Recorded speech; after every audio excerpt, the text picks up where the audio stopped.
माझ्या लातूरकर दोस्ताने त्यांचा छोटा कोटा तर दाखवला, पण आता नेहमी खऱ्याच्या झेंडाखाली राहणारी मटन थाळी टेस्टला तेवढी खरी उतरते का ते बघायचं होतं. मी आलोय हॉटेल जलपरी. भेंडी सगळ्यांना आवक कुठून विचारणारे आज स्वतःच कुठेतरी निघून गेले होते. पण खचने का नाही, आपण मटन थाळी खाण्याला आलेलो.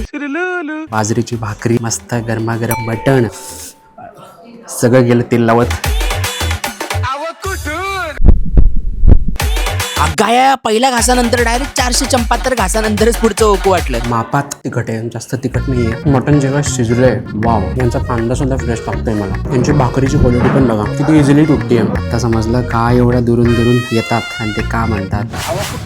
ही मटण थाळी तुम्ही कुठूनही आणला सगळा थकवाला घालवेल. सर तर नाही पण मी बोलतो अहो कुठून, मी पुण्याहून. खोटं बोलायचं नाही, मी खरं बोलतो. ही बेस्ट मटण थाळी एव्हर आहे. शेवटचं काय होतं, हे मटण थाळी म्हणून शब्द विसरलोय मी. काहीच कंप्लेंट नाही आहे. 100% recommended from me, guaranteed from me की तुम्हाला वर्थ इट वाटेल. संपली. मोजून 7-8 मिनिटं लागले असतील थाळी संपवायला. बेस्ट. हाईप आहे म्हणून नाही त्या हॉटेलची, पण मला गर्व आहे महाराष्ट्रात अशी मटण थाळी मिळते. मजा आली 2 दिवस लातूरमध्ये. चलो भाई, लेट्स गो फॉर पुढचा जिल्हा नांदेड.